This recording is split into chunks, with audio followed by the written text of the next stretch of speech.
Hello and good evening, Chicago. The Bears won. Matt Eberflus got the job done. We won't have to wait until heaven only knows when for the first win of the Matt Eberflus, Ryan Poles era. It looked like a monsoon. The players got to go into the slip and slide that was the end zone at the end of the game.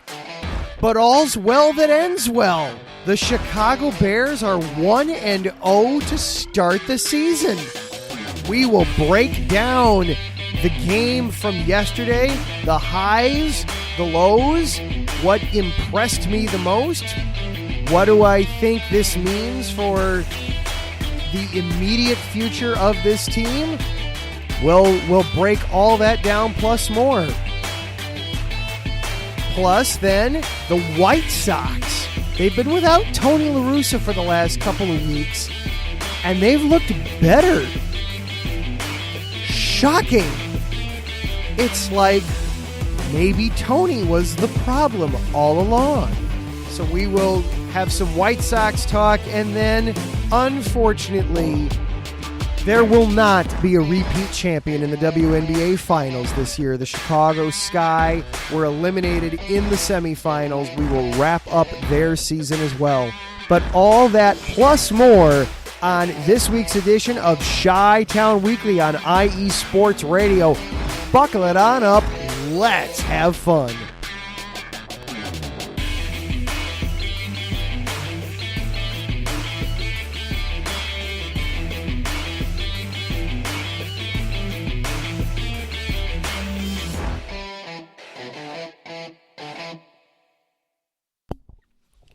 And once again, good evening, everyone, and welcome on into Chi-Town Weekly on IE Sports Radio, your direct feed for all that is sports.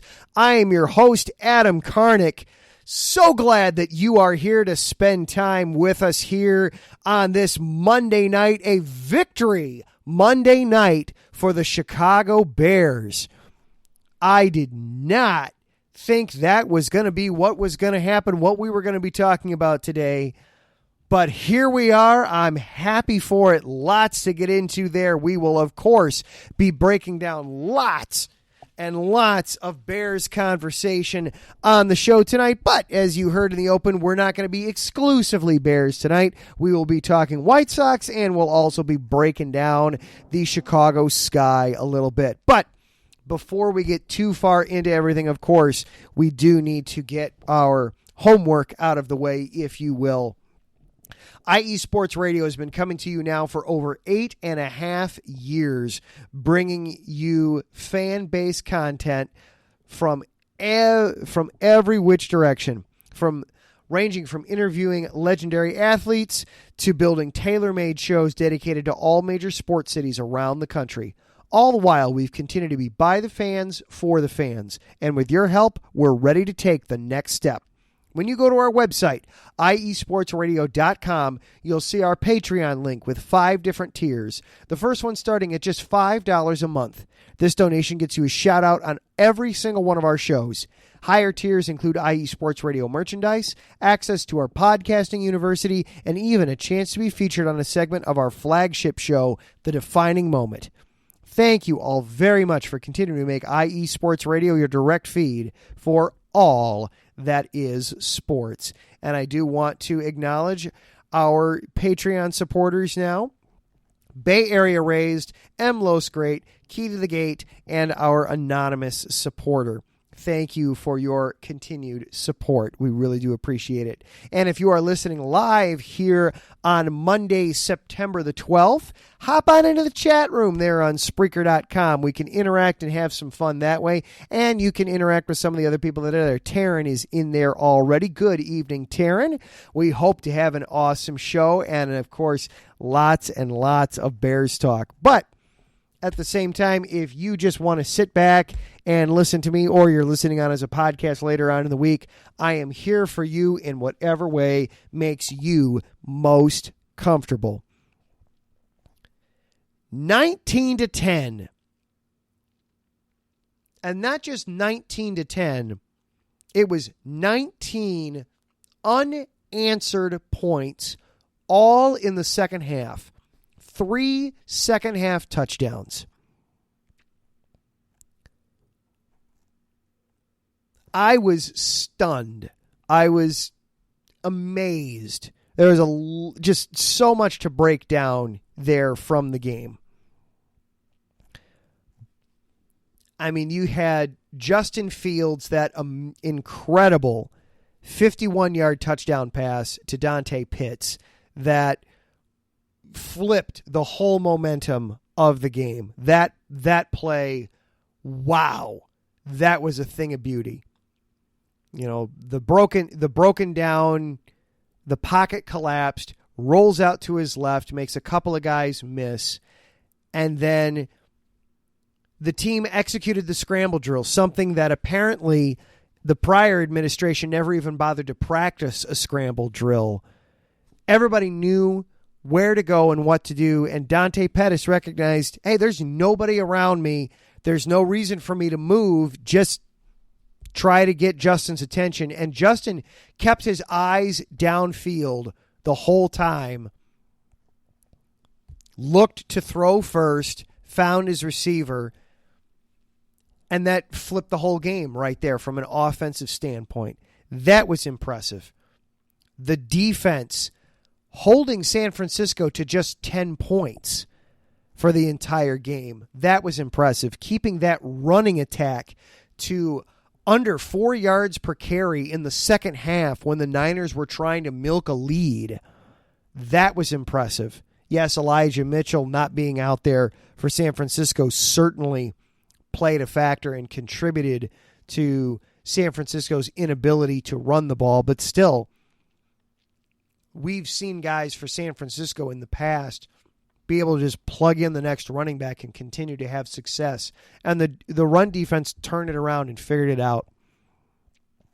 The 84-yard drive culminating in the touchdown pass to Equimenius St. Brown, apparently just minutes apart from his younger brother Amon-Ra catching a touchdown pass for the Lions.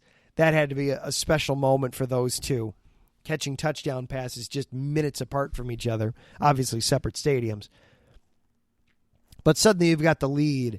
And then the ghost of Eddie Jackson passed coming up. And Eddie Jackson getting an interception in the fourth quarter to allow the Bears to seal the game. That was impressive. Getting 2 takeaways defensively, that was impressive. But to me, out of all that, the thing that impressed me the most yesterday, the single most impressive statistic of the entire afternoon, 3 penalties for 24 yards. The Bears did not have a single accepted penalty in the second half yesterday. And of those 3 penalties that were accepted in the first half, one of them was the illegal towel penalty on poor rookie punter Trenton Gill. He gets his NFL debut in the strangest way with the illegal towel on the field goal attempt. I don't blame him for trying that. Frankly, I would have told him the same thing as a special teams coach. It would have been, hey, you're going to take a towel out there for your hand to wipe your hands off. Wipe the grass off while you're out there. It won't do much, but every little bit will help. And then come to find out, oh, that's not legal? Oh, okay. All right. Who knew? I certainly didn't. I certainly had no idea that was something you weren't allowed to do. It wasn't that, and it wasn't the,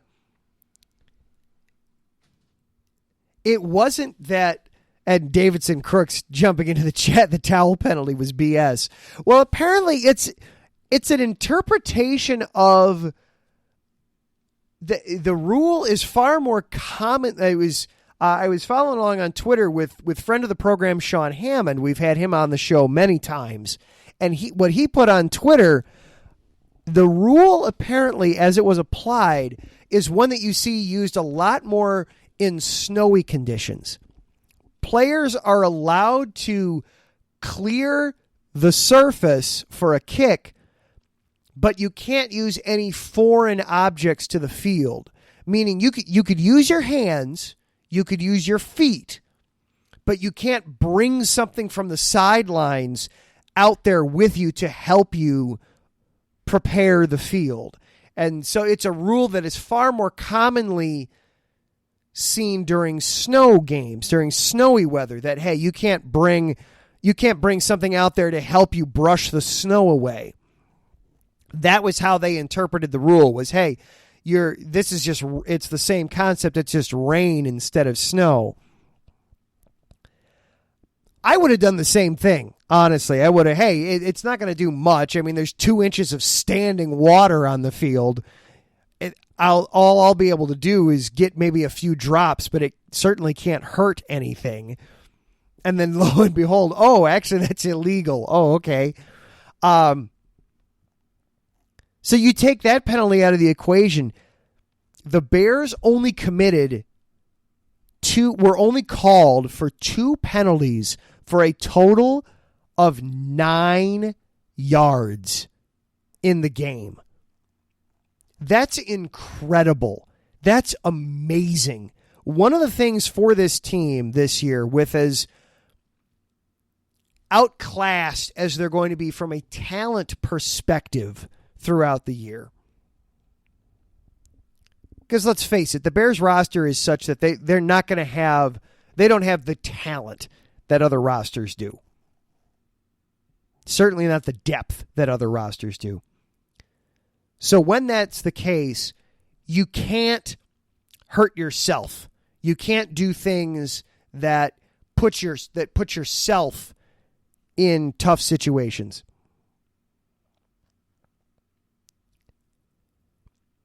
So to see them only get called for 2 penalties, and there was a penalty late in the game where they were called for an intentional delay of game to try to give the punter extra room to punt, and the Niners wound up declining it. But to really only have 2 infractions the entire game, that was so impressive to see. To me, that was way more impressive than anything else that happened yesterday. And there were a lot of impressive things. The stat sheet obviously doesn't look kind to Justin Fields. Completed less than 50% of his passes for only 120 yards. Only 19, he's 3 of 9 for 19 yards and a pick in the first half. That first half was brutal for Fields and the entire offense. But then to follow that up with the 5 for 7 or 5 for 8, it was 5 of 8 in the second half for 102 yards and a pair of scores.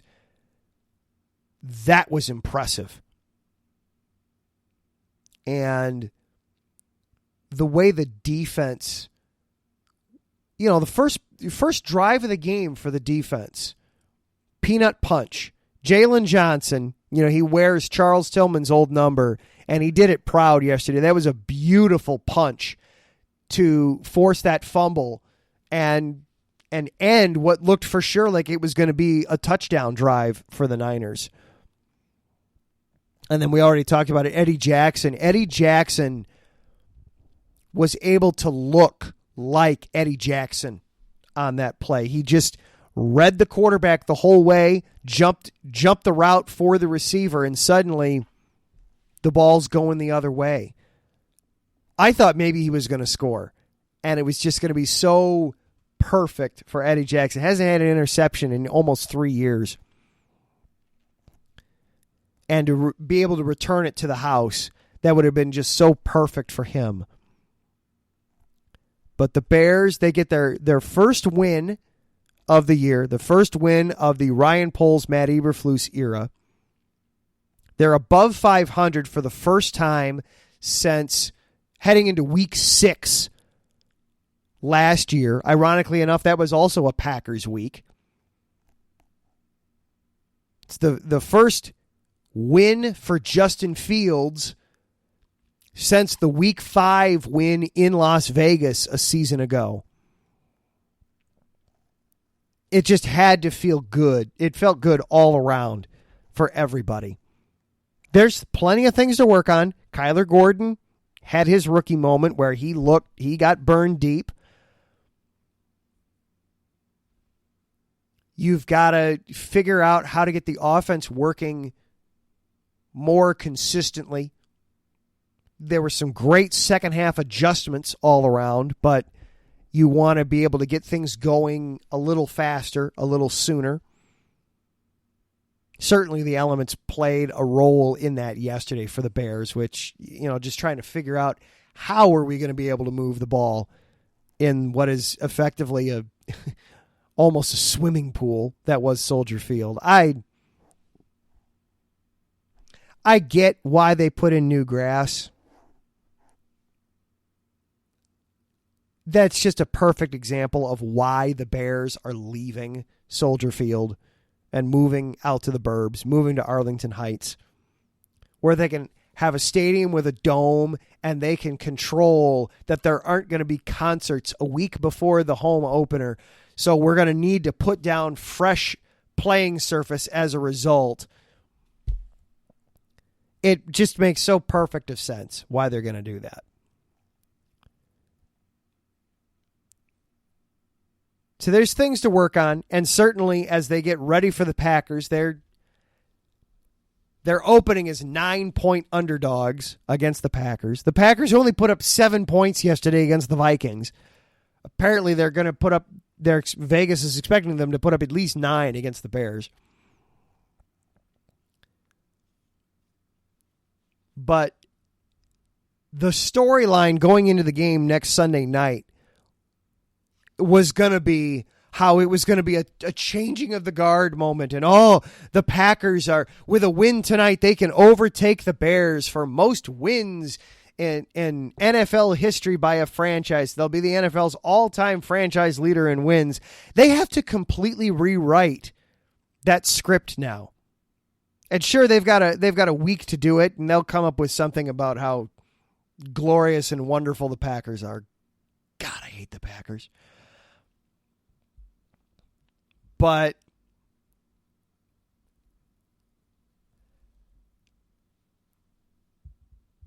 it's just nice to be able to go into that game being the team that's 1-0 and the Packers coming in at 0-1. I don't know that it'll necessarily change anything for the game, but who knows? Maybe we'll have the Luke Getsy Equimenius St. Brown revenge game. We had a little bit of the Dante Pettis revenge game yesterday, as he had the one catch, but it was for 51 yards and a score. That's something that we've got to see a little bit more of from the offense, is moving the ball around and getting the receivers involved earlier. I don't think there was a single wide receiver that had more than one catch yesterday. To be fair, there weren't a ton of passes to go around. The weather demanded and dictated rightly that, hey, you've got to keep this to a ground game. You really, really need to keep this on the ground here in this game. No, but you don't want to throw the ball. That's part of the reason the Niners ran into trouble there towards the end, was they had to throw the ball so much. And I'm looking at the time, and I do want to get to non-Bears topics today too, as I'm pulling up the box score and just confirming receiving. Yeah, the only Bear that had more than one catch was David Montgomery. He had 3 catches for 24 yards on 4 targets.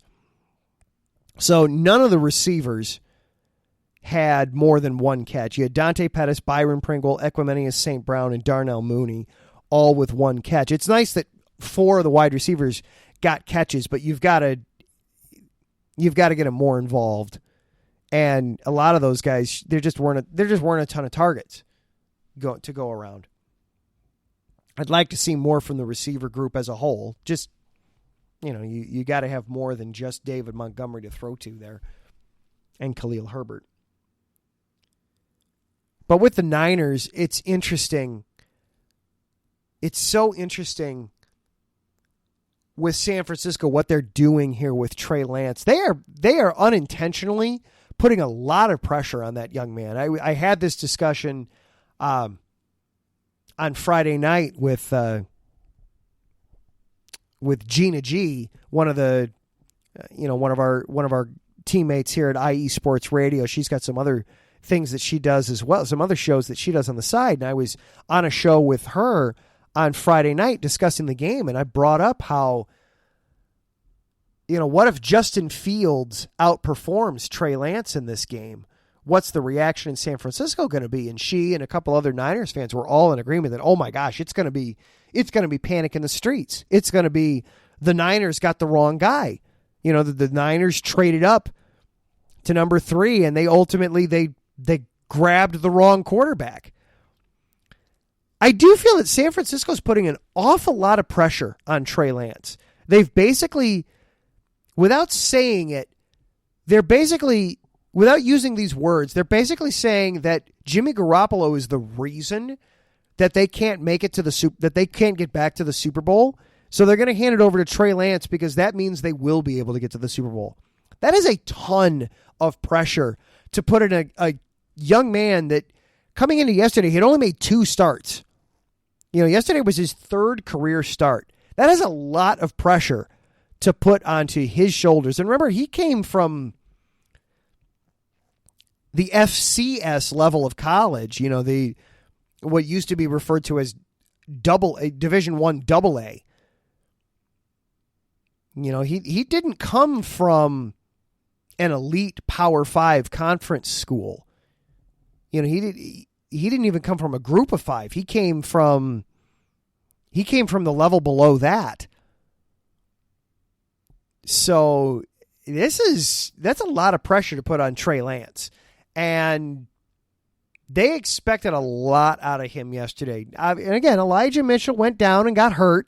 And obviously that changes things when players get hurt. And they found themselves down by... They found themselves, down and needing a touchdown. But San Francisco's put a lot on Trey Lance's plate. I'm not sure necessarily how fair that is to him in that situation. All right, we're going to take a quick break, and then when we come back, I do want to talk a little bit more Bears. We're going to talk about the stadium project out in Arlington Heights, but then I also want to talk about the White Sox, because they've suddenly found themselves on overall a winning streak, and I think it's pretty obvious as to what has changed, and I think they should maintain that change going forward. This is Chi-Town Weekly here on IE Sports Radio, your direct feed for all that is sports. We'll be right back after this.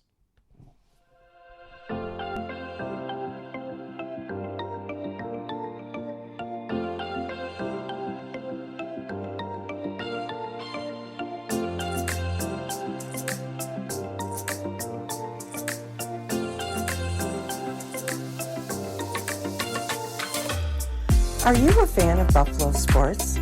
Are you thinking of changing loyalties and becoming a Buffalo sports fan? Do you even know where Buffalo is on the map? Did you know Canada is closer to Buffalo than New York City? Welcome to the Buffalo Huddle, every Tuesday night at 7 p.m. Eastern Standard Time and 4 p.m. Pacific Coast Time on IE Sports Radio, your direct feed for all that is sports. I'm your host, Patty Bax. This is a podcast designed for you, the passionate sports fan.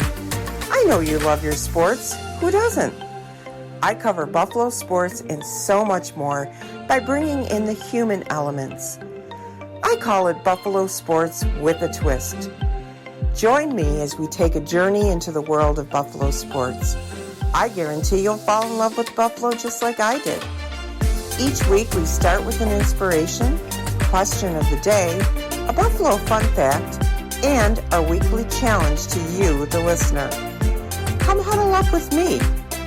every Tuesday at 7 p.m. Eastern Standard Time and 4 p.m. Pacific Coast Time for the Buffalo Huddle with Patty Bax on IE Sports Radio, your direct feed for all that is sports.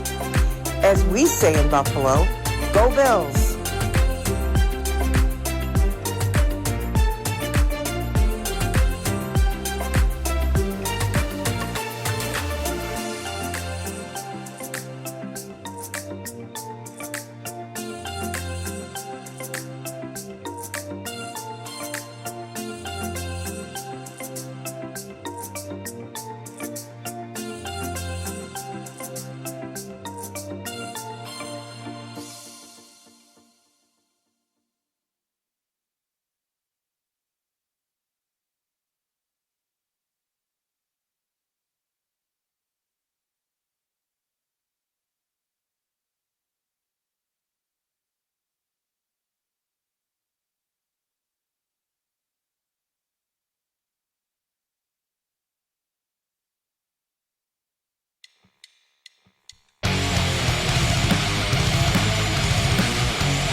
College football, and do you want to hear a college football show dedicated to all that is college football, including junior college and the CCAA and the NJCAA, the NAIA, and the NCAA, including Division III, Division II, Division I AA in the FCS, and Division I A in the FBS? Well then look no further. Join myself, Larry B., and my colleagues, Mr. H-Town Blake Henley, and Mr. Christian Espinoza, each week during the college football season for the latest in college football on 3 and Out College Edition, right here on IE Sports Radio, your direct feed for all that is sports.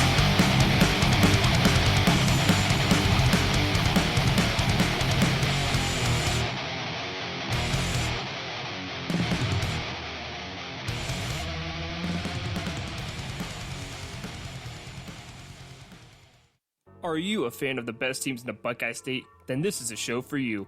This is the State of Ohio Sports, where I, your host, Andrew Hagenball, will bring you all the professional news as well as all things college from Northeast Ohio and Cleveland, all the way down to Southwest Ohio and Cincinnati, and even in the heart of the state in the state capital of Columbus. So if this sounds like the show for you, check out the State of Ohio Sports show every Friday at 2 p.m. Eastern Time, 11 a.m. Pacific on IE Sports Radio, your direct feed for all that is sports.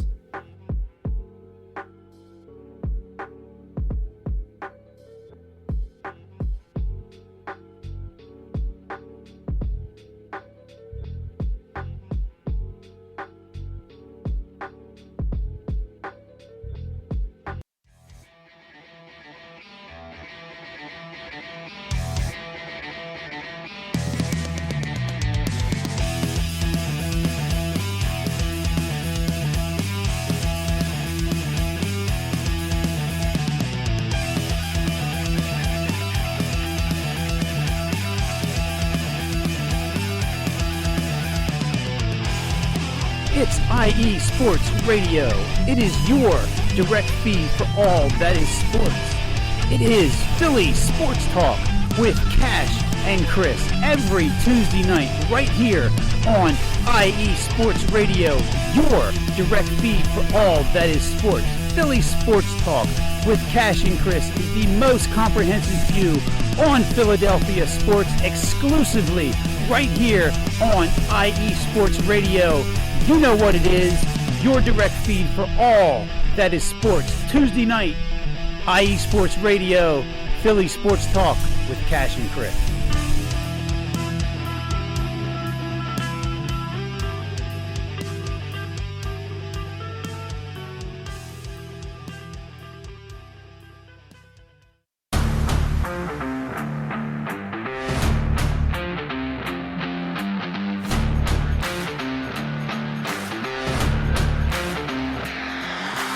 What's good, fight fans? It's your boy, Marcus Los Great, here to give you what you want, here to give you what you need. Yeah, man. Yeah. I'm coming to you live, straight from your mama's basement with a crispy white tea. We are coming to you live every Tuesday at 10 p.m. Eastern Standard Time.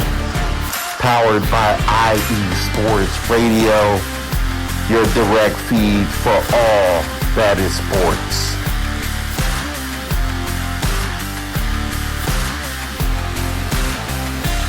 And welcome back into Chi-Town Weekly on IE Sports Radio, where we are celebrating the Bears' win over the San Francisco 49ers for just a little bit more here on the show tonight, and then we will transition over to a couple of other topics.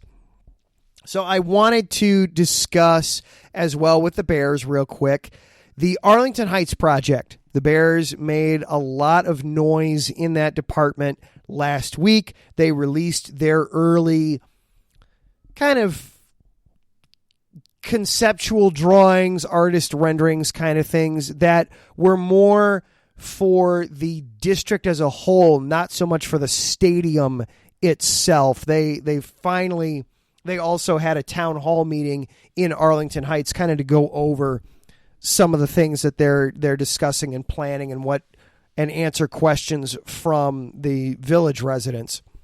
They finally formally announced that yes, indeed, they confirmed what we've all known all along, that yes, indeed, they are planning on building a stadium there in Arlington Heights, the site of the former racetrack, and they fully intend to move out of Soldier Field.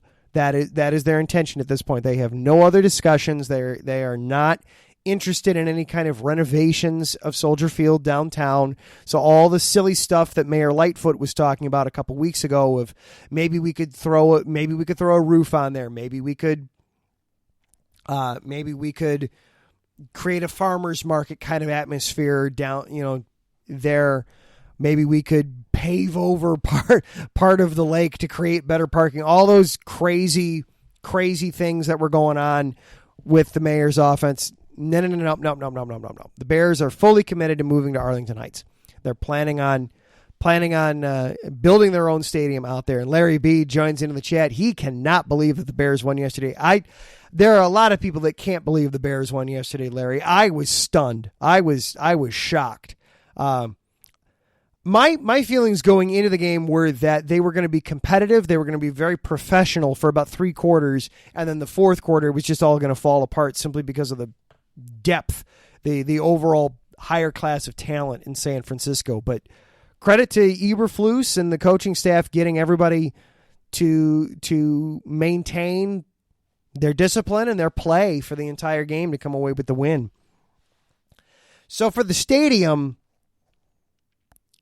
it's going to be domed. They're going to have a roof over it. I was hoping for a retractable roof for the stadium. Alas, it's going to be domed.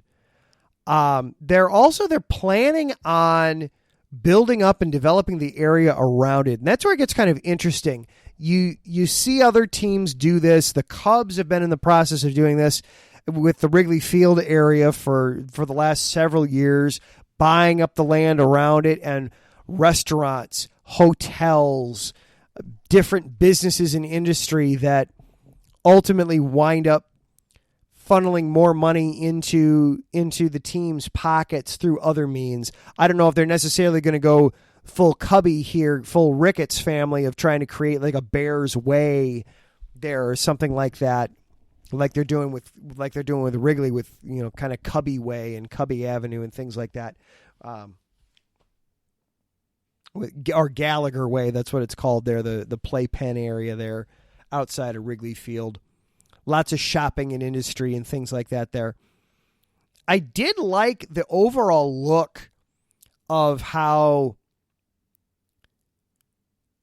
it all kind of points to the stadium when it's all said and done, that it starts off very narrow, and then the closer you get to the stadium, everything kind of opens up a little bit, and they have what looks like they're going to put maybe a man-made lake there close to the stadium to give it a little bit of look and ambiance in that. I did enjoy all the jokes everybody was making at the expense of the stadium, because they put right there on the drawings that the stadium that's on there, it's just a placeholder. They have not really had that earnest of discussions yet of what the stadium might look like or what it might be.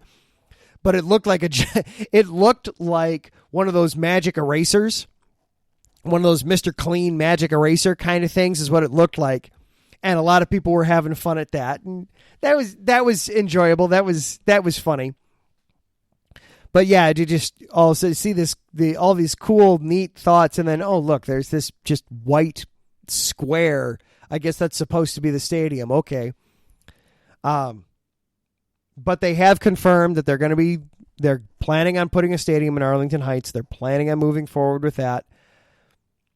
A lot of ifs on everything. They still are giving themselves the ability, the permission to back out if they feel something's wrong with the property there. But they also said they're not planning on using any state money for the stadium. But you know that all the other stuff around, they didn't say anything about that. So they're planning, I'm sure they're going to be looking to get as much public money as they can for all the other things. But at least right now, they're not planning on using any public money for the stadium. So, of course, we'll keep our eyes on that. Now to a team that recently renamed their stadium and has had talks of leaving the city in the past, but now is firmly entrenched in the White Sox.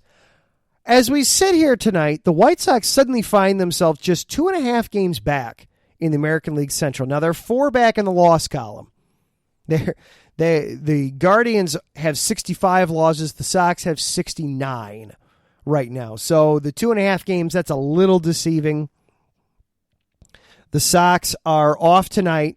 Then they have a very quick 2-game series with the Rockies, and then a makeup game with those Guardians on Thursday before they head to Detroit for a weekend set with the Tigers, and then a huge 3-game series with the Guardians next week. So big stuff coming up for the Sox. But they've been doing well for themselves here in September as we take a peek. All right, they finished up a series with the Royals on September 1st, got that win. Then a 3-game sweep of the Twins right before Labor Day. They head out to Seattle, take 2 out of 3 from the Mariners. Then they go into Oakland for 4 against the Athletics and take 3 of those 4. That's what? I suddenly can't do math. 9-2 all of a sudden in the month of September. What's the reason for that? Tony La Russa. Tony La Russa is not with the team currently. As many of you may know, he out of the blue, he did a pregame presser, was all set to go out and manage the team for the Twins series, and then all of a sudden he wasn't there. And it was, nobody really knew anything. The team found out by the video board informing the fans. That's how a lot of the players found out. They knew, all that we knew was he was having some kind of trouble, most likely with his heart. And turns out now he flew out to Arizona to work with his doctors, and he got a pacemaker put in. But he's been away from the team for this run. He says he's good to return. The team has not set a date for him to return. I want to before I get any of this, I want to preface, I am glad that they were able to handle the situation and he is in stable condition. He's not in any kind of danger. Now that I've prefaced this, Tony, just stay away. Stay in Arizona. Stay with your doctors. Stay put.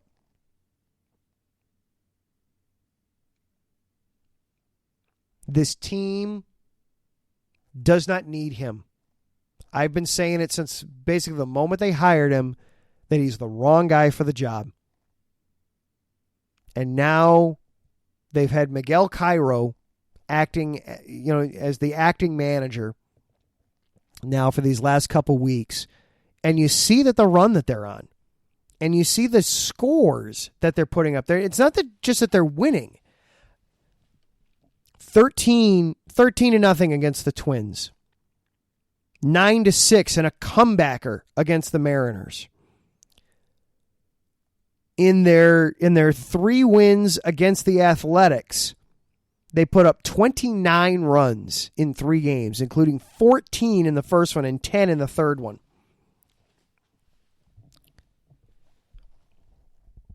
Stay away, Tony. Get the rest that you need. You're 78 years old. Get the rest that you need. Have him sit in the owner's box with Jerry. Something. But keep him away from the players. Keep him away from the team. This is working. I'm so at a loss for this team as a whole of what to do with them, because they just keep confusing and confounding. But this is working. It's not broke. Don't fix it. They're out of the wild card. They're 7 games out of the wild card. The wild card is just, it's going to be Tampa Bay and Seattle, probably Toronto, maybe Baltimore. Baltimore's kind of fading at this point. Sorry, Mike. I'm not sure if Mike of Let's Whine About Sports is listening tonight. He's probably tuning into the Monday night broadcast over on USRN. Probably listening to Seth and Matt do that call tonight. But I know he's a big Orioles fan, and they're fading, unfortunately. But Tony, stay away. Just stay away. Let this team has figured something out. Keep it moving. Keep it going. This 2 games against the Rockies they've got this week. Those are the last game. After that, they play all divisional games. Their next game outside of the American League Central isn't until September 30th at this point. They've got 2 games with the Rockies, and then for the entire rest of the month, basically, they're in the division. Play the Tigers 6 times. They play the Guardians 4 times. Then they've got the Twins for 3 more. Suddenly, the division is there. And a few weeks ago, of course, I would have told you they're not winning the division. But myself and a lot of White Sox fans would have said, I hope they don't win the division. Because at this point, if they win the division, it's going to justify everything to Jerry that, this has worked. We can keep Tony around. Well, now Tony's not here, and suddenly they're winning ball games again. Maybe this'll wake him up. I don't know. I kind of doubt it. Jerry seems to be committed to Tony, but I hope he figures this out, and they decide to move. That Tony La Russa has managed his last game for the White Sox. I hope that's the case. All right, we are going to take one more real quick break, and then when we come back, we've got some wrap-up to do from a couple other places around the city, including, unfortunately, not discussing the WNBA Finals. This is Chi-Town Weekly on IE Sports Radio, your direct feed for all that is sports. Some say that Indiana is just a flyover state. Flatlands and cornfields, barns and country roads. What if I told you Indiana is the crossroads of America? What if I told you in all other states, basketball is just basketball? In Indiana, basketball is life. Crowded high school basketball gyms on a Friday night, and every barn with a basketball rim and a frayed, worn-out net. If you're interested in the heartbeat of America, and if you're interested in sports, if you have Hoosier running through your veins, the Crossroads Pod with Aaron X is made for you. Powered by IE Sports Radio, your direct feed for all that is sports, each and every week. the Crossroad Pod covers all of Indiana sports. The pride of the horseshoe of the Indianapolis Colts. The blue-collar gold swagger of the Indiana Pacers. The relentless pursuit of the sixth banner for the Indiana Hoosiers. The swing of the hammer of the Purdue Boilermakers. The swoop of the Cardinals of Ball State. The summoning of the echoes of the Notre Dame Fighting Irish. The growl of the Bulldogs of Butler. The intensity of an Indiana fever. The chop of the Indianapolis Indians. At the Crossroads Pod, if it is Indiana, we've got you covered. More than cornfields. More than country back roads. The Crossroads of America. Join me, Aaron X, every week. It's nothing but net.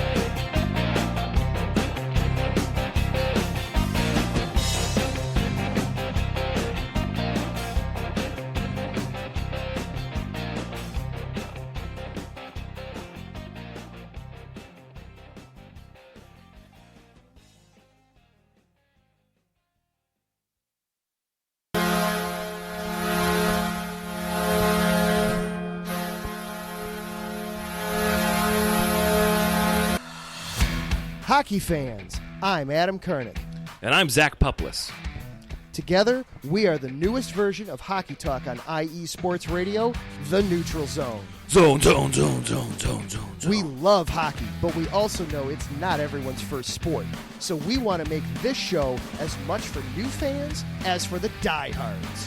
Whether you can name all the Swedes on the 08 Red Wings Stanley Cup team, or if you can't tell if Varlamov is a goalie or the latest trendy vodka, we're here to help. With facts, figures, and outrageous fans, we bring you all the hard-hitting hockey news you can handle, while still keeping it fun and on the rails. Well, mostly. So tune in every week as we go around the hockey world, from college to Canada, the minors and the majors, and everywhere in between. So bring your cellies. And your one-timers. You wicked wristas. And be sure to protect your five-hole. Catch the Neutral Zone every week on IE Sports Radio, your direct feed for all that is sports. We promise not to pick on the Arizona Coyotes every episode.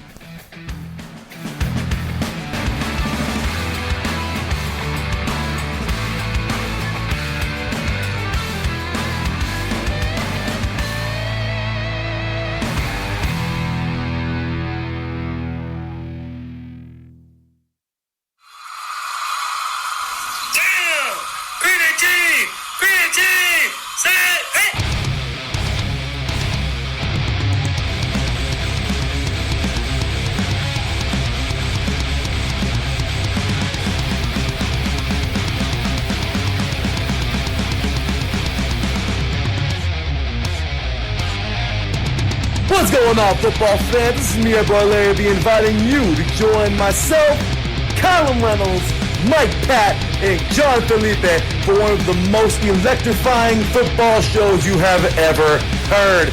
3 and Out, right here at IE Sports Radio. Recap of the week before, a preview of what's to come, and of course, 3 hardcore head-to-head prime-time face-offs each week. You don't want to miss it.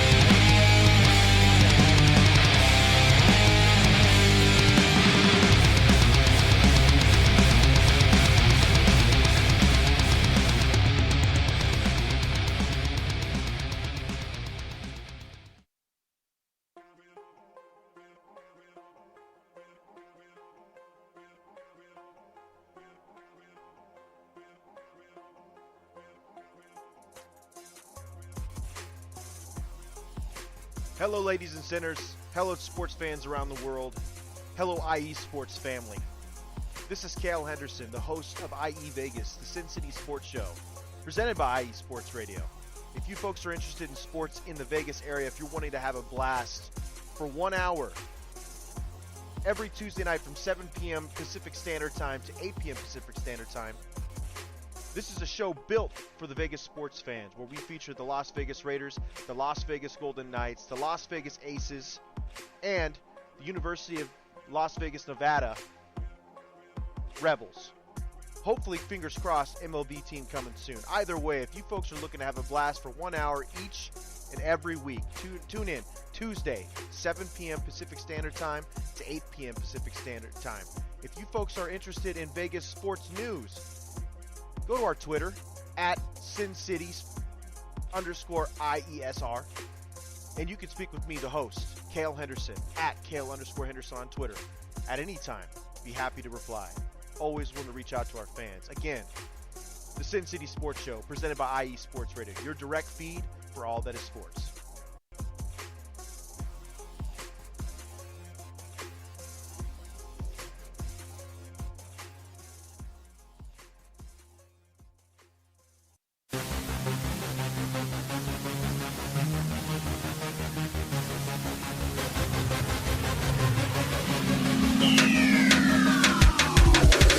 What's up, everybody? This is Taryn Rodriguez. Are you a fan of volleyball? Are you a fan of Thunder Spikes? Then I have the show for you, Set Point, where I cover NCAA men's and women's volleyball, high school boys and girls volleyball, beach volleyball, and even professional volleyball. Catch the action every week here on IE Sports Radio, your direct feed for all that is sports.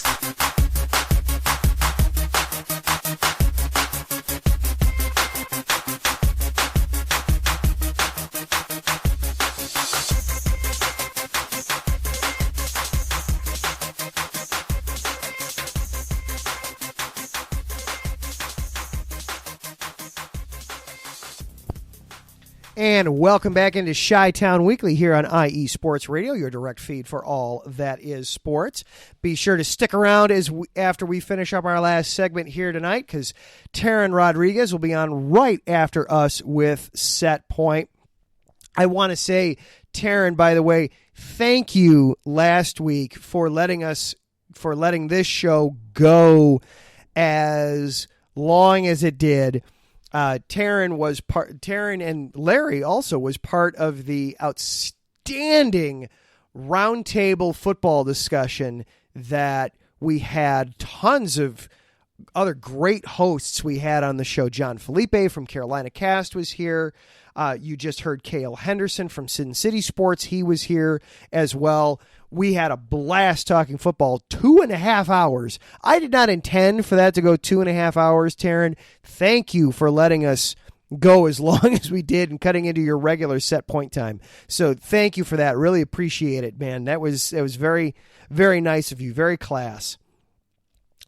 So as we get here to wrap up the show tonight, unfortunately, I was hoping tonight that I was going to be, speaking of Cale Henderson, I was hoping that I was going to be able to talk about how the Chicago Sky had beaten the Las Vegas Aces in the first game of the WNBA Finals yesterday. Alas, unfortunately, it was not meant to be. The Sky didn't even make it. They, unfortunately, Thursday night, were eliminated by the Connecticut Sun in Game 5 in the WNBA semifinals. The Sky had a 2-1 lead on the series. I really did feel that they were going to be advancing, even after Connecticut took Game 4. It was all right. Okay. The Sun had an outstanding performance, shot incredibly well, was able to get the ball inside consistently, give themselves high percentage chances, high percentage shots to win. But it was all right. Game 5 is going to be at Wintrust Arena. It'll be in Chicago. They'll be set. They will be all good to go.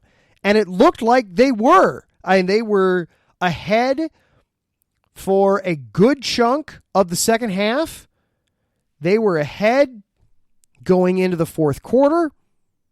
Things seemed to be fine. And then the Sun went on a tear. 18-0 run to close out the game. Chicago didn't score in the last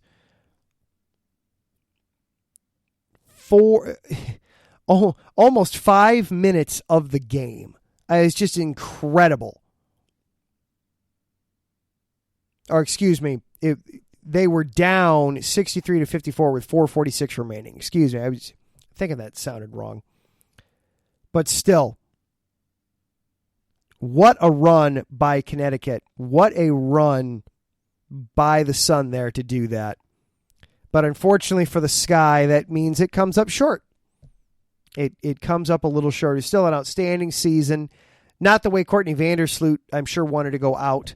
We'll see what happens with Candace Parker and a lot of the other pieces from this team. Hopefully they will be able to keep enough together that they'll still be relevant into next season. But tough way to go out. And instead it is Vegas and it is Connecticut playing for the WNBA title. Game 1 was yesterday afternoon. The Aces took game 1 67-64. So best of luck, Kale, with your Lady Aces. Hopefully they will be able to bring it home for you. I was hoping that he and I were going to have a little bit of fun back and forth with this series between this week and next, but alas, it was just not meant to be.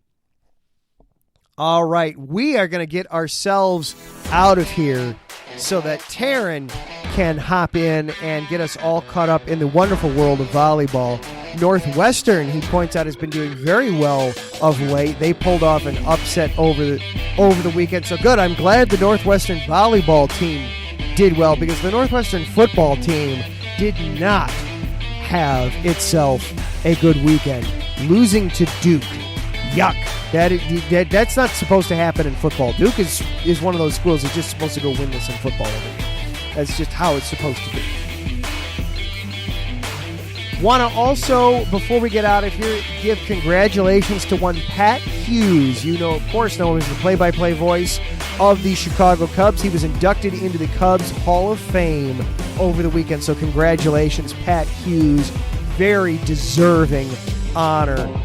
One of the best play-by-play guys out there, and just so perfectly does baseball. Just hits all the right notes. Really an excellent broadcast to listen to. So congratulations to Pat Hughes. All right. Want to say thank you to our Patreon supporters, Bay Area Raised, MLO's Great, Key to the Gate, and our anonymous supporters. Thank you for continuing to show your support for IE Sports Radio. It really does help us to be able to do the things that we do here at the station. Thank you to Larry, not only for being in the chat room, for all the work that you do behind the scenes of IE Sports Radio. It really is appreciated. But then you hop into the chat room tonight, man. Really appreciate it. Thanks for hopping in. Taryn as well for being here in the chat, and to Davidson Crooks for being in the chat. Thank you guys. Finally, thank you for coming and listening, whether you were live tonight on Monday night or you catch me later on in the week as a podcast. Thank you for making me part of your weekly sports ritual. I really appreciate it. It makes this a lot of fun to do. Next week, of course, we're going to be breaking down Bears-Packers. You know we're going to be talking about that game next Monday. And then we will see what else is happening in the city. There will, of course, be some White Sox talk, and we'll see what else comes up along the way. This is Chi-Town Weekly. I'm Adam Karnick. We'll see you next week.